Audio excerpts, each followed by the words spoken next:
Welcome to the Sales Podcast, session 65. Time to get unstuck and on track.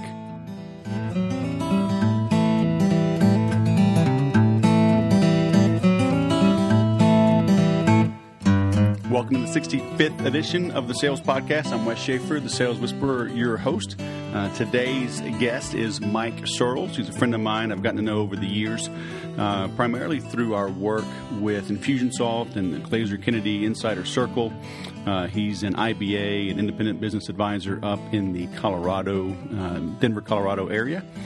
And he's got a great story where he turned his entrepreneurial venture into a seven-figure broke deal that he finally turned around, created a $34 million business, sold it. He was actually generating $5 million in profit when he sold his business and retired at age 47. Now he owns Success Training Systems, and one of his taglines is get unstuck and on track. But along the lines of him being broke at first, got a couple of one-liners for you, and it goes like this. There was one guy who said he was so broke, he went to Kentucky Fried Chicken and would lick other people's fingers. Ooh, that reminds me of that Doritos commercial. It still stands out in my mind where that guy runs across and licks that guy's fingers. So, hey, is your marketing standing out in the minds of your prospects? My father-in-law just yesterday actually bought a new bed, one of those memory foam adjustable doohickeys, and he bought it from Sit and Sleep, where the guy out here, he says, if we're not the lowest price, whatever, we will pay you back, or some tagline like that. And my father-in-law was kind of complaining to the salesman as he was handing over his money. He's like, man, I get tired of those commercials. And that guy just kind of chuckled, but you would rather have people telling you with their wallet in hand as they hand over their credit card, you would rather them tell you that they hate your commercials as they buy from you, rather than meet you at the bar and buy you a beer when you are going out of business and say, man, you had such catchy, fun, memorable jingles and taglines. I'm surprised you went out of business. Okay, so come up with something that stands out in the minds of your prospects. And I think you'll get some tips like that today from Mike. But before we jump into that, actually, I told you I had a couple.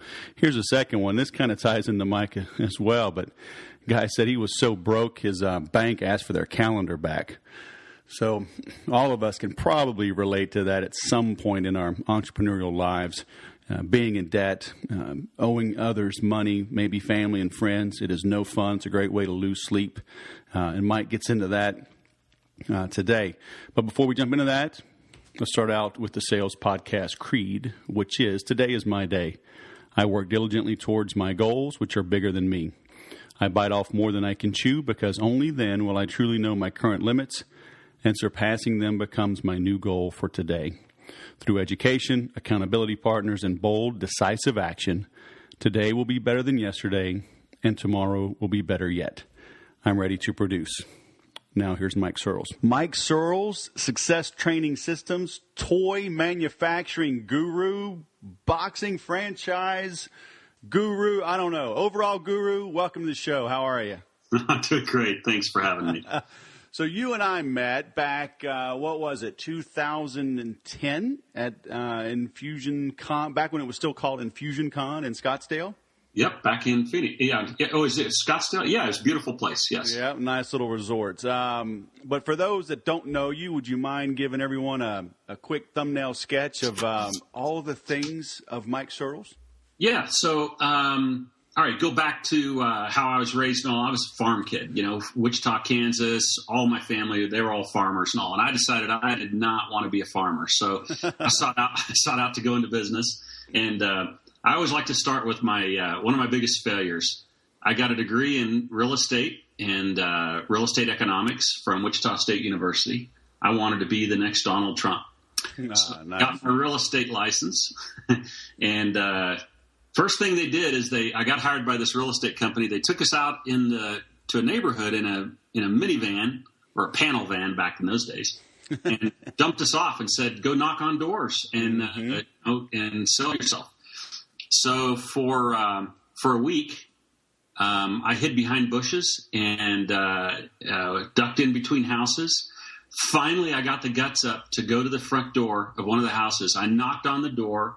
A big dog started barking, and I took off. So my illustrious real estate career lasted exactly 1 week, never knocked on one single door. So obviously that was a failure. So 4 years of degree, licensing, all that, total bust out. So for the next 2 weeks, I went to movies every day so I could tell my wife I was working when I was really sitting in a movie theater stressed out. So didn't start very well. Finally, I got hired on as a investment broker simply because I had a wrestling background, and the guy hired me because of that. Had a little bit of success there, and ventured out on my own. So I've always been sort of entrepreneurial, but I never knew how to implement it until about 18 years ago. I started a little company, a toy manufacturing company. Had no idea what I was doing. Did everything wrong, but built that company over a few years from scratch in my garage from start to about $34 million a year in sales, about $5 million a year in annual profits. So I was able to somehow figure out how to be successful in business by doing everything wrong. I mean, I did everything wrong. Sold that company a few years ago and started rolling out success training systems simply to help other entrepreneurs do what I've done. You know, start from a humble beginning and build into something of value and hopefully eventually sell it. So that's kind of my role now, is to help people do that. Right.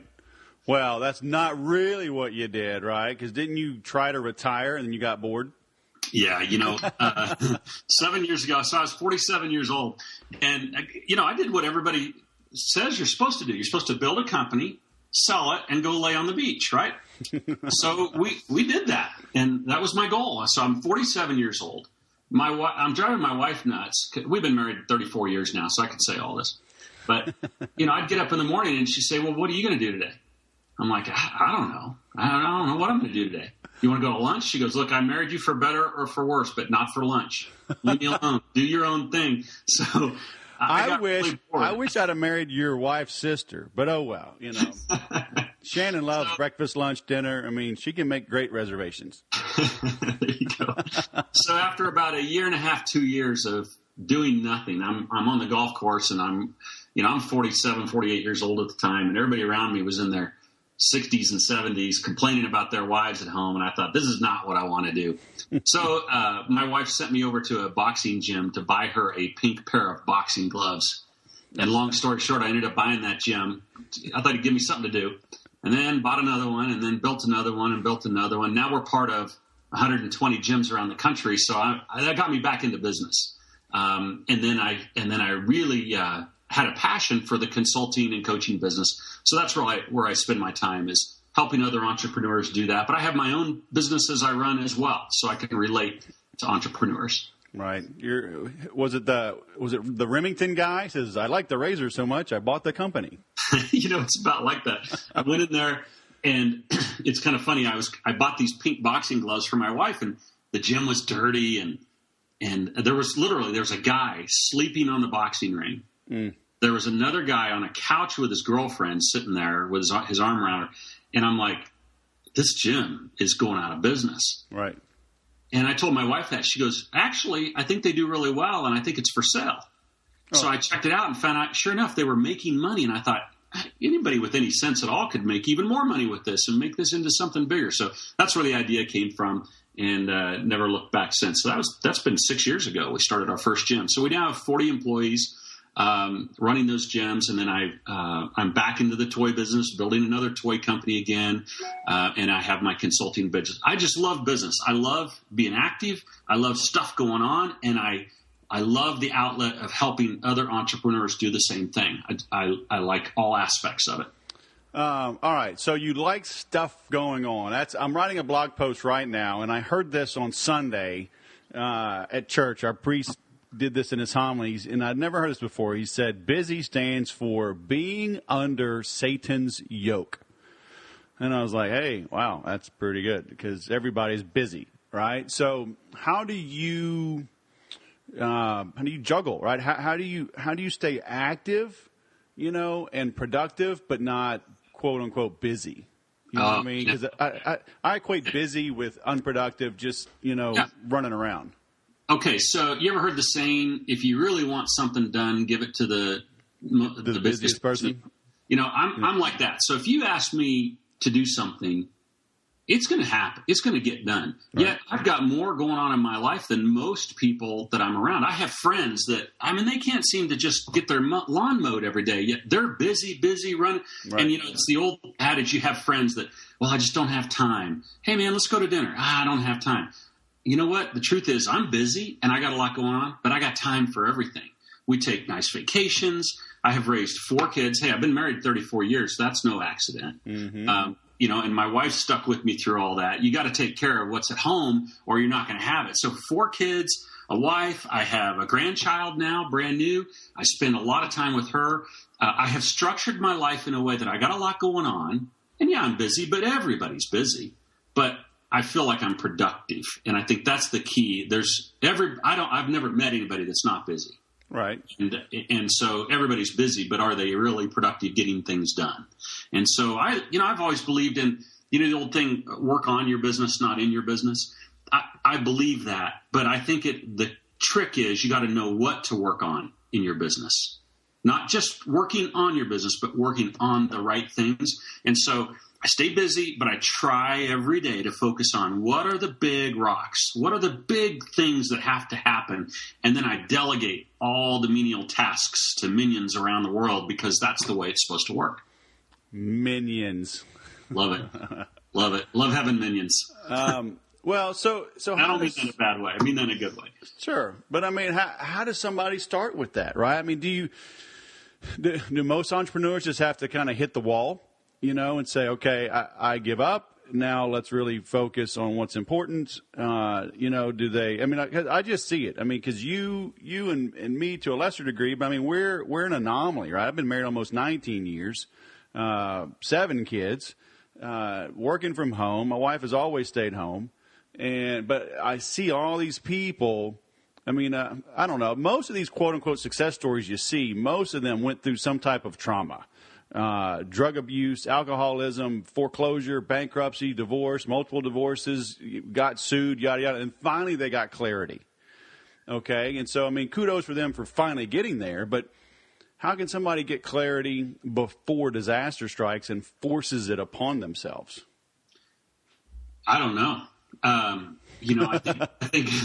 think that stuff happens to even people that aren't in business. I know people that are, we have some people I know, members of our gym, friends of my wife. Their lives are chaos, and some of them are unemployed, but they don't have a lot going on and all. But they still have all those problems. So I think honestly, all those problems of financial issues and lawsuits and health issues, I think that's prevalent in any.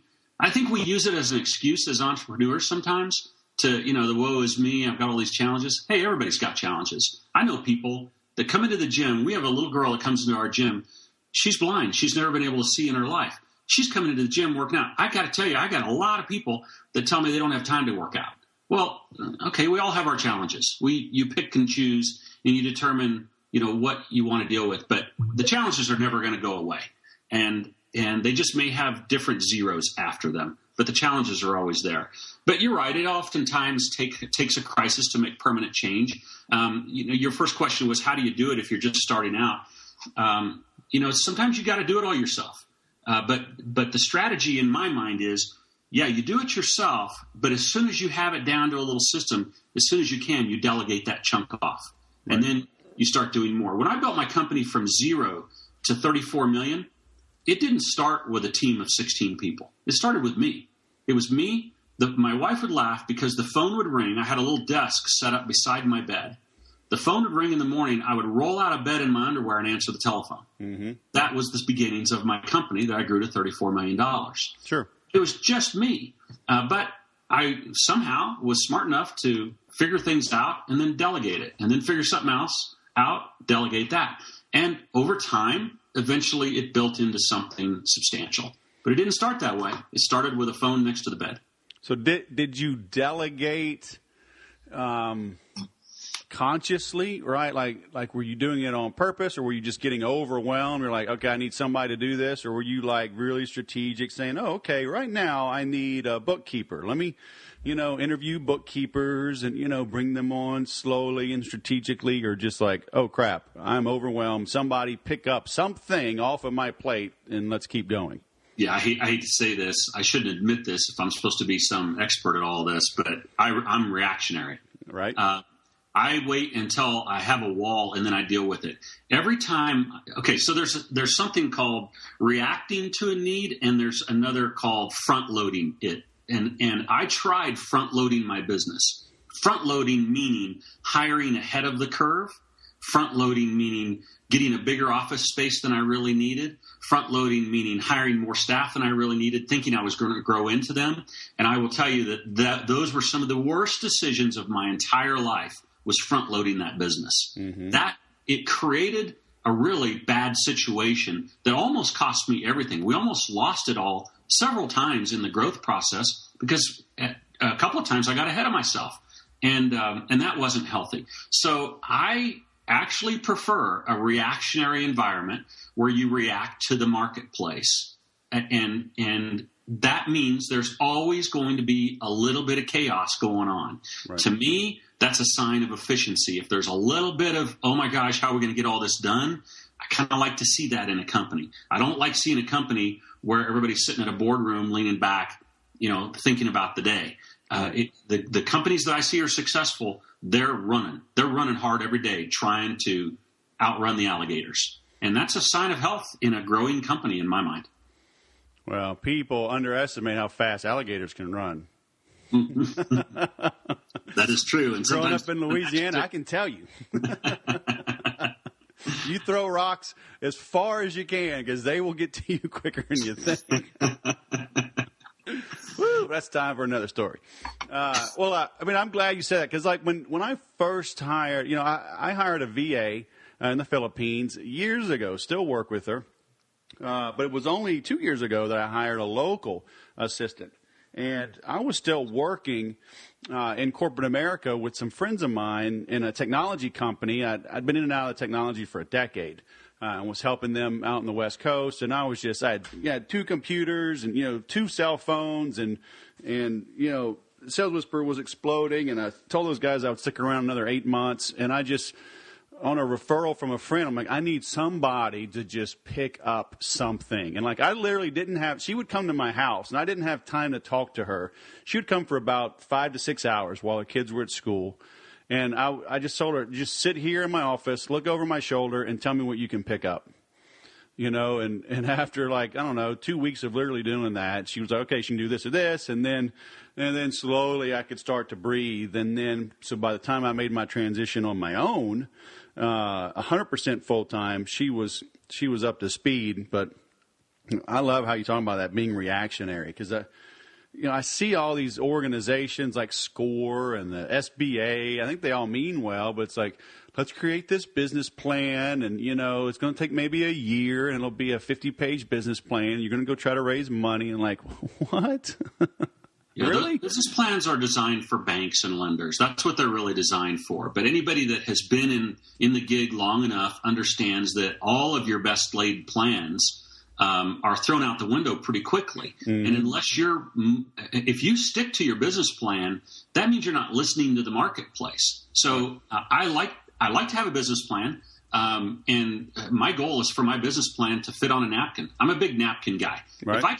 If I can explain to you my business on a napkin, on a little United Airlines napkin, if I can draw out my business organization and my strategy on a little napkin, guess what? My chances of success are greater than if I have to refer to a 50-page booklet. Right. So, and I can be nimble. Now, you have to have plans, and you have to have a big picture strategy. And I actually have a couple, like one of the little secrets I have. Here's something that anybody listening to this may want to try. Let's say you're a one-man, one-woman business. What I would suggest you do is you create a job description for yourself. Take out a piece of paper, and it may take 2 pages. It may take 3 pages. But list on that job description all the things that you're responsible for.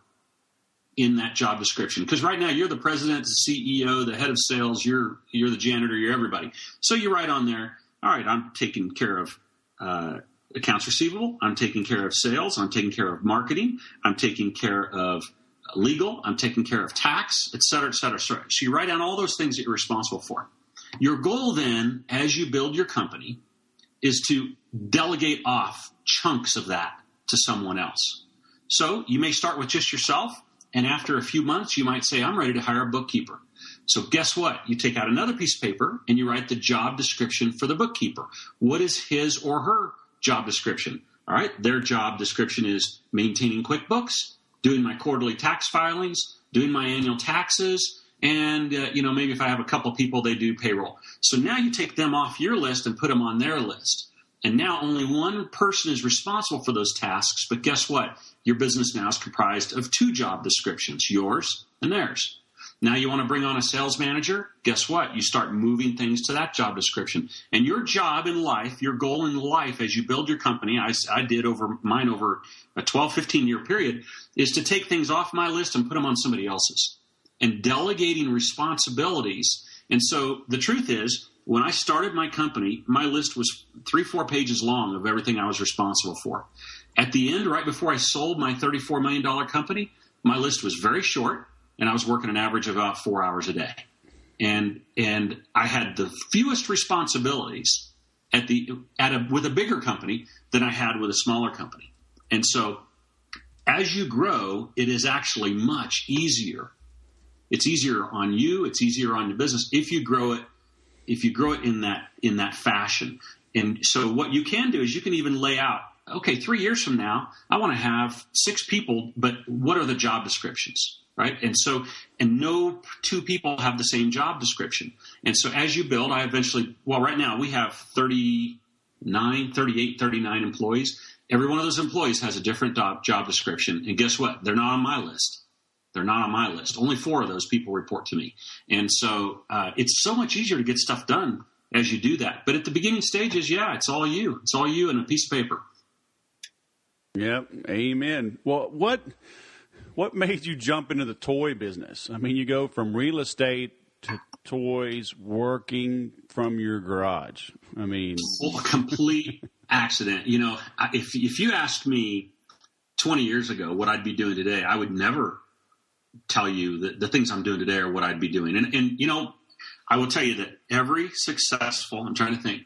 I believe that every successful entrepreneur that I know or that I work with never intended to be where they are today. It was never their intention to be in the business or the industry they're in.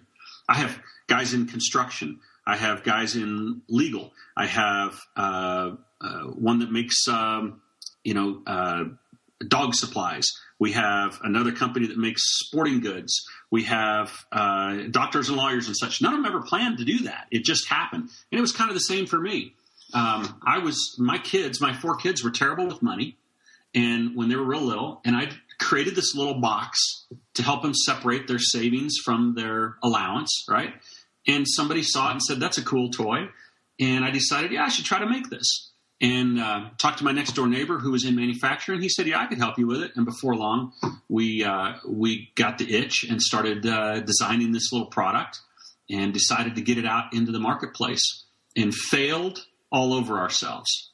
$1.8 million in failure until we finally got the thing to roll. And so I had a terrible business plan.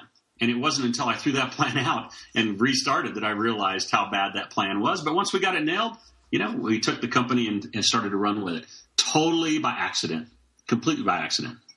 That's amazing. All right, we have to take a sponsor break while the kids come tell me goodbye. They're heading to school. Nice. So you mean you didn't just take some pictures of your toy and put it on Pinterest and tweet it out and put put some fancy shadow effect on an Instagram filter and link it to PayPal and make $34 million? Yeah, far from that. And by the way, that little toy I started with was an absolute failure. It was a device to teach kids about money, and it was, I'm telling you, it was a bust. We did put it on an infomercial on TV, and the phones did not ring. So it wasn't until I realized, hey, I need to listen to the market. It was a great product, but nobody wanted it. Right. And so I'm like, all right, what does the market want? So we created another simpler little product, put it out, and you know what? They started to buy that a little bit. So we started listening, and we modified, and we started going back to the market. It wasn't until about our 6th round of product that we finally got something that the public wanted, and they started to buy. And then I took all of my resources and put it towards the product they were buying, and I quit focusing on the products that I was in love with that they weren't buying. And so that's how I started to develop it. And little by little, I got it into a little toy store not more than 4 miles from my house. That was my first sale. She bought 6 of them. And she bought those 6, and within a couple months, she called and said, hey, I need 6 more. I'm like, oh, wow, that's pretty awesome. So, we started with 6. We sold 6 of them at $12 each. That was my first sale. That's amazing. Just built from there and just listened to the market and then built it over time. It just took a lot of hard work, a lot of hustle. And in today's marketplace, business is easier to come by than ever before. Without a doubt. I can tell you that it is easier to build a business today than ever before, and there's not even anything close. And I'll tell you why that is. It's because nobody's out there hustling. If you hustle, you're going to get their attention. We run Craigslist ads every month trying to hire more employees. And we used to get, for a Craigslist ad, we'd get 100, 110 different applicants for a job. Now we're lucky to get 8 or 10. And how many of those people that apply for a job ever follow up with us? Mm-hmm. Maybe 1 out of 10. Probably not even that many. About 1 out of 20 ever follow up. Guess who we hire? That 1 out of 20. Guess who does well for us? And so I'm selling to Walmart right now. Right. I'm the only guy that's following up with the buyer. Everybody else is like, send them emails. I was able to land a big deal in February of this year. And I was bidding against big companies like Mattel. I was bidding against other companies that are big in the toy industry, and I got the deal. Why did I get the deal? Because I flew my butt to Boston, got on a plane, went to Boston, got in a hotel. Next morning, went into their conference room and made a presentation, and halfway through my presentation, they said, the deal is yours. You're basically the only one that showed up. Everybody else sent us emails. Wow. So it's easier now than ever before. And with technology, you can delegate better than ever before. So the opportunities are immense. That's why I'm back in the game, because it's easier to take market share today than ever before. Yeah, I'm working on a new program, and it was great to see. Just yesterday, Gary Vaynerchuk made a post, and he's going to do a series, but he talked about the reason he's successful is because he's a salesman. He says, everybody sees me now on YouTube and yada, yada. But he says, I learned how to sell face to face when I was 15 years old. And that's what became his foundation. And everybody, but it's like I'm the bearer of bad news, right? When I tell people, look, maybe it's social media, maybe it's not, but you got to learn how to sell. All of this marketing is just selling in print. And if you can't sell, you can't market. And it's just, I'm glad to see somebody like Gary Vaynerchuk, like you with your success say, hey, it's still the basics. The basics still matter, right? Learn how to sell, learn how to follow up, meet somebody face to face, ask for the order, and it works. Nobody is following up. Nobody is... And I'm telling you, nobody. In the businesses that I consult to, we're able to take market share almost at will just through hustle. Now, that means, do we do emails? Absolutely. Most of us use Infusionsoft, and we're doing the email marketing. Absolutely, we do that. Do we hit the telephones? Absolutely, we do some of that. But in person, face to face, when is the last time that, as a listener, if you're vying for, let's say, a $10,000 piece of business, when's the last time that you got in your car and drove over there and met with them and refused to give them a quote over the phone? Mm-hmm. When's the last time you refused to email them a quote sheet? Instead, get over there and talk to them and meet with them, because the lifetime value of customers is what's important, not just the first transaction. And so today, right now, is the time to take market share because your competition isn't doing it. Your competition is tweeting and faxing and emailing and Facebooking, and that's what they're doing. And it's very accepted. And so by showing up, makes you stand out beyond everybody else. It's just amazing. And I'll tell you how extreme I take that. Twice a year, I fly from Denver to San Francisco, get on another plane, fly San Francisco for 13 and a half hours. I fly to Hong Kong. I spend $6,000 setting up a showroom space. My hotel room is $350 a night. I'm there for 3 or 4 days, all for one 20-minute appointment. One 20-minute appointment. All that work. Now, most people say, gosh, you could email it. Sure, you could. You could tweet it. You could do all those things. But nothing beats showing up.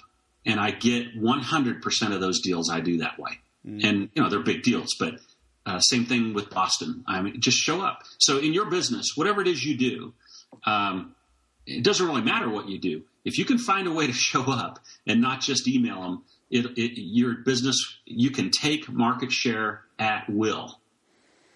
All right. We're about to run out of time, but I've got to ask this question because it is making me think, going back to your very beginning, you were afraid to knock on doors. You were afraid to engage someone. How did you overcome that? And how would you encourage either new people, new salespeople, or maybe entrepreneurs that know they need to grow, know they got to get off of social media and go actually sell something? How do you overcome that? Okay, so, man, I'm not giving you great answers today. Yeah, you are. I am an introvert. I hate it. I hate doing that stuff. I am not confident I don't like doing it. I don't like showing up. The truth is, most people don't. And, I own the Sales Whisperer. I had the same fear, man. I hated cold calling. Yeah. I never want to come across as pushy. Even growing my own company. Yeah. I've built it more on marketing and SEO and putting out good content and attracting. I don't pound the phones. I'm not beating somebody into submission. So I think you're very much right in the mainstream. I personally hate if you have to resort to sales technique or trickery, I feel like you've done something wrong. So what I like to do is I like to focus on the setup, making sure that the prospective customer or buyer or client gets to know you through. We do things like newsletters. We do things like conference calls, webinars. We do things like Facebook, and we do email marketing. We do all those things. So hopefully I'm not making a true cold call, but I don't enjoy. Yesterday, I sent an email to a very large prospective customer, and I was nervous. I mean, truth be told, I read that email probably 6 times to make sure I didn't screw it up somehow. And I was nervous about hitting the send button. And finally, I just, send, go. And that is a big step for me. Sometimes it's very, very difficult to do those things. I don't like doing it. I don't feel like I'm great at it. But then my old farm side comes out, and I'm a worker. So, sometimes you just have to roll up your sleeves and work. It's not easy. You just have to somehow force yourself to do it. I don't care if it's 3 a day, whatever it is you do that. But once you get your teeth set into it and you see that it works, your confidence builds, and it's not so difficult. But I would not lie to you and tell you that it's easy for me, or that I even enjoy it all the time. After I've done it, I love it. But the up to doing it is always a little bit stressful for me. Yeah, well, it's like the old Zig Ziglar saying, right? If you got to eat a frog, ain't no sense staring at it. And that's the truth. Sometimes you just got to jump in, right? Both feet. Yeah, and if you got to eat more than one, eat the biggest one first. But that's absolutely true. But I will tell you that I do have a little secret how I handle that, and that is forced contract. I don't know if that's a good name for it, but so when there's something difficult that I have to do, I find that if it is on my calendar and it is scheduled and I have to be there at a certain time, date, and place, all of a sudden it's not so hard to do. So first time I ever did any public speaking, for instance, I hadn't taken any public speaking courses. I didn't really know my topic well enough to do it. I didn't know what I was doing. But what did I do? Somebody called me and they booked me for a gig. And so it's like, all right, Mike, you got to go do this. And here's the date and the time, and here's your flight information. Uh-oh, reality hits. I have to do it. Right. Well, guess what? I was ready by then. But if I was given the option of time, I would have never done it. Mm-hmm. Right? It would have never happened. So the same in the toy business. We have 2 times a year when buyers are looking at products, spring and fall. And so if I miss spring this year, I got to wait an entire another year for spring. So, timing is not an option. There are certain times we have trade shows that we have to be ready for. So I really focus on certain times. And so if you have a fear of doing something, my solution to you is get it booked. Yep. If you want to speak, but you're afraid to do it, book your first gig. Yep. You'll be ready. You'll get ready. It'll just happen. But I don't know any trickery other than that. Getting ready on your own time, it'll never, ever happen. You just have to book it, and then it'll happen. Yep, and I tell that story when I first wrote my book on Infusionsoft. I pre-sold it at InfusionCon 2012. You sold them, so now you had to make them. Then I had to make it, and I only sold a few. But so I could have easily refunded the money, but it's like, no, because I got stuck, had some technology issues. It's the first book I'd ever written, and yada yada. I mean, I was literally doing it from scratch. Got bigger than I thought. I missed a deadline, but my back was against the wall. I'm like, I'm not going to refund money. I'm going to write this book, and I did it. And had you not pre-sold those, what would be happening? You'd still be thinking about it, right? I wouldn't have done it. I would not have finished it, because I hit obstacles. I hit big obstacles, and it held me back, But, I mean, there was some gold there in what you just talked about, about still being nervous, working on big deals. I'm still nervous. When I craft a big email and send it to my list, I'm still like, oh, man, I hope this works. I hope I don't get too many people opting out or complaining about spam and yada, yada. Everybody finds the typo. No matter if I rewrite that thing 12 times, there's a typo. Grammar, I'm terrible at grammar. Yeah, you got to hit send, you know. And but, what you talked about, you feel better once you do it. And that's true of anything, right? I mean, you go to a party, you don't drink that night, you feel better the next day. You go to the gym, you wake up in the morning and you're tired, you go to the gym anyway, you're glad you did it. Because I always say the feeling follows the action, not the other way around. When I feel better or more confident or no more, then I'll cold call, then I'll make the appointment. No, pick up the phone, make the call, make the appointment, and you'll be surprised how good you feel when you accomplish that one little task. We have that happen all the time. Owning these gyms, the gyms that I own are called UFC gyms, and so we teach boxing and kickboxing and all that. But they're group classes. It's a safe environment. We hear it all the time. I'd love to come into your gym and work out, but I'm not ready yet. I got to get in shape first before I come in. Or the guys, I'd love to come into your gym, but I don't know how to box. I'm going to learn how to box first, and then I'm going to come in. It's like, no. You got to just come in. We got a 5:15 class tonight or a 6:30. Come into one of those. Just try it and see if you like it. Did you know, Wes, 82% of the people that try buy in our gyms? 82%. Wow. So all we got to do is to get them in, just to get them in there and try it, because if we wait till they're ready, they'll never ever show up. Yep. And so that's the key in business. You got to set a date and a time, and preferably something that is not movable, something that requires a flight or requires some sort of deadline that's beyond your control. Commit to it, and miracles happen. Miracles. I was told Walmart will not give out vendor numbers. I fly to Bentonville 2 weeks ago, meet with the buyer on site. We've got a vendor number. The miracles happen. Crazy things happen. The impossible happens if you put yourself in an environment and give yourself a chance. Had I not got on that plane and sat in that room and done what I did, I would have still sat here today wondering, how do you get a vendor number? Nope, I just put myself in the middle of it, and I was nervous as a cat. I was very anxious and nervous. But when I walked out of there, I was given high fives, because it was, so you just have to just get in the game. If you're not in the game, you're not going to be able to play it all. You can't compete. Yeah, very nice. Well, thank you, sir. Where can people learn more about you? All right. Check out successtrainingsystems.com. Yep. very simple website, successtrainingsystems.com. And if you've never worked with me before, just click the free gift offer on the right-hand side. Basically, for $20, you get 60 days of what we do. We do newsletters.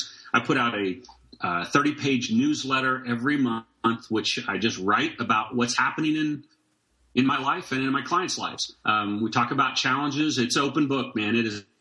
We just tell it like it is, that this is what's happening and how we dealt with it, good and the bad and the ugly. We also have monthly meetings here in Colorado that are next one is next Thursday. We'll be at Del Frisco's. We serve you nice steak and all that if you want to come to that. If you're not local, though, we also have monthly webinars that are included with the package. So for $20, you can try it out. We give you audio CDs, a newsletter, and we have coaching programs and all that available. But if you've never been exposed to me before, just spend the $20, check it out for 60 days, and you'll know if I'm your cup of tea or not. Yep, there you go. All right, successtrainingsystems.com, Mr. Mike Searls, entrepreneur and a gentleman. Thanks for sharing these words of wisdom. Thank you so much. I appreciate it. All right, man. Have a great day. You too. What did you think of that? If you don't get fired up from that story, I don't know what will fire you up. You know, Mike was entrepreneurial, but he didn't know what to do. He's an introvert. He hated selling. He hid when his real estate manager dropped him off to go knock on doors. He got himself so much into debt, $1.8 million. I can't even imagine that kind of debt. Built it up into a $34 million business, sold it. He was generating $5 million a year in profits, all because he worked on his business, not in it. He was tired of being embarrassed at being so broke. He focuses on the big rocks, delegates the little tasks to his minions. But he first does those tasks on his own so he can build the system right and then delegate those things as soon as you can. I love the fact you talk about how he's reactionary. He waits till he has a wall and then he addresses it. Too many people plan for too many details out in the future. And there's an old saying in the military that no battle plan survives a first engagement with the enemy. You still have to plan, but as Mike says, have it on a business napkin. It needs to be concise, it needs to be simple, and then go out there and tackle the issues and address the obstacles as they come up. If you stick to your business plan blindly, as he said, you're not listening to the marketplace. So that's a sure recipe for disaster. So move beyond that. Have job descriptions for everything that you do. I love how he talked about every one of his current 39 employees has a job description, and only 4 of them, though, report to him. He runs ads on Craigslist for employees.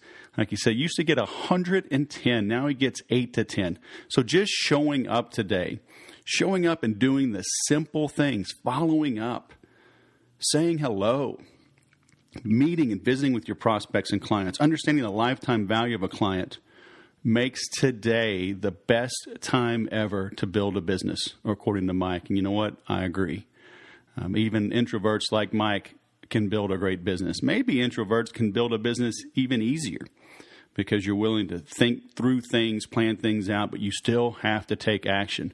You know, as Mike says, he puts that back against the wall marketing into place. He sets himself a task, an event, a reminder, and then he makes sure that he gets it done.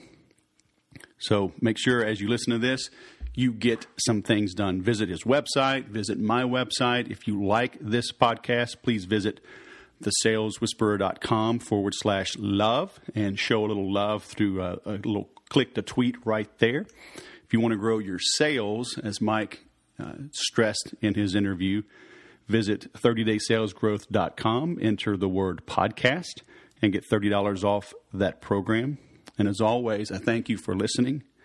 And remember to sell different.